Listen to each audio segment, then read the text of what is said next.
Hello friends, అందరికీ నమస్తే. Welcome to our channel. ఈరోజు మన వీడియోలో ఈసారి ఆదివారం అమావాస్య వచ్చింది. ఆ రోజు చేయకూడని పనులేంటి, చేయవలసిన పనులేమిటో ఈ వీడియో ద్వారా తెలుసుకుందాం. ఆషాఢ అమావాస్యని భీమ అమావాస్య, జ్యోతిర్భీమేశ్వర అమావాస్య, చుక్కల అమావాస్య అని కూడా అంటారు.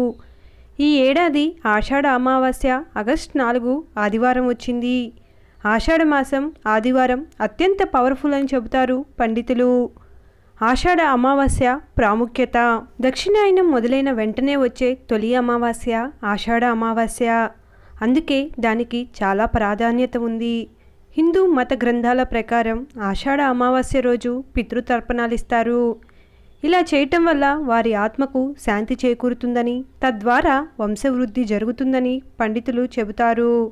ఈరోజు పవిత్ర స్థలాలను దర్శించి నదీ స్నానం ఆచరించి పిండ ప్రదానాలు చేస్తారు.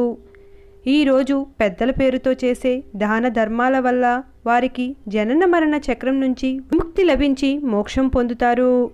ఆషాఢ అమావాస్య 2024 గడియలు: ఆగస్టు 3 శనివారం మధ్యాహ్నం 3:30 గంటలకు అమావాస్య గడియలు ప్రారంభమై ఆగస్టు 4 ఆదివారం మధ్యాహ్నం 3:54 వరకు ఉన్నాయి.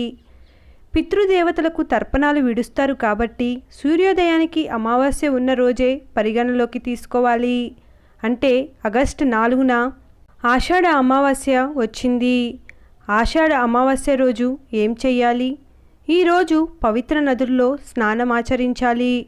పితృపూజ చేసి తర్పణాలు విడిచిపెట్టి అర్హులైన బ్రాహ్మణులకు అన్నదానం అంటే స్వయం పాకం, బియ్యం, పప్పులు, కూరగాయలు, వస్త్రదానం చేయాలి. అనంతరం పేదలకు, అభాగ్యులకు దాన ధర్మాలు చేస్తే పితృదేవతల ఆశీస్సులు మీపై ఉంటాయి. ముఖ్యంగా జాతకంలో పితృదోషం ఉండేవారు ఈరోజు ఆలయాలకు వెళ్ళి భగవంతుడికి నమస్కరించి అనంతరం ఆలయ పరిసరాలలో ఉన్న ఏదైనా పూల చెట్టు కింద ఆవు నూనెతో దీపం వెలిగించాలి. ఇలా వెలిగించడం వల్ల దోషాలు తొలగి ఎన్నో జన్మల పుణ్యం, ఐశ్వర్యం కలుగుతాయి. ఆషాఢ అమావాస్య పూజ ఎలా చేసుకోవాలి? ఆషాఢ అమావాస్య రోజు కొన్ని ప్రాంతాలలో గౌరీ పూజ చేస్తారు. ఆషాఢ అమావాస్య రోజు ఇంట్లో దేవుడి మందిరం దగ్గర పీఠంపై ఎర్రటి వస్త్రాన్ని ఉంచాలి. దానిపై శివపార్వతుల ఫోటో పెట్టి పూజ చేయాలి. పరమేశ్వరుడికి ప్రీతికరమైన బిల్వపత్రం, పార్వతీదేవికి పసుపు, కుంకుమ, పూలతో పూజ చేయాలి. సుమంగళి ఉపయోగించే అన్ని వస్తువులను పార్వతీదేవి పూజ కోసం వినియోగించవచ్చు. పసుపు ముద్దను గౌరీదేవిగా భావించి పూజించి బియ్యపిండితో చేసిన కుడుములు సమర్పిస్తారు. గౌరీ పూజ చేసే అవివాహితులకు త్వరలోనే పెళ్ళవుతుందని నమ్ముతారు. కొత్త కోడళ్ళు కూడా చుక్కల అమావాస్య పేరుతో నోము నోచుకుంటారు. ఉదయాన్నే గౌరీ పూజ చేసి సాయంత్రం దాకా ఉపవాసం ఉంటారు.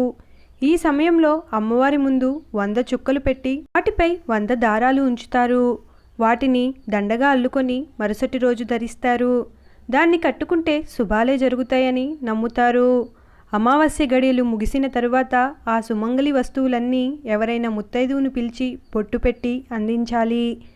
ఇలా చేస్తే మీ దాంపత్య జీవితంలో ఉన్న దోషాలు తొలగిపోతాయంటున్నారు పండితులు. అమావాస్య రోజు చేయకూడని పనులు: నూతన వస్త్రాలు, చెప్పులు అమావాస్య రోజు అస్సలు కొనుగోలు చేయకూడదు. లక్ష్మీదేవితో సమానమైన బంగారు ఆభరణాలను కూడా కొనుగోలు చేసేందుకు అమావాస్య మంచిది కాదు. నూతన వ్యాపారం, ఉద్యోగం, నూతన పెట్టుబడులకు అమావాస్య అస్సలు అనుకూలమైన రోజు కాదు. నూతన వాహనం కూడా అమావాస్య రోజు కొనొద్దు. కేవలం ఈరోజు పితృదేవతలను పూజించి దాన ధర్మాలు మాత్రమే చేయాలి. ఇంటికి వచ్చిన వారిని ఖాళీ చేతులతో తిరిగి పంపవద్దు. అమావాస్య రోజున ఇంటిని పసుపు, ఉప్పు నీళ్ళతో శుభ్రపరుచుకోవాలి.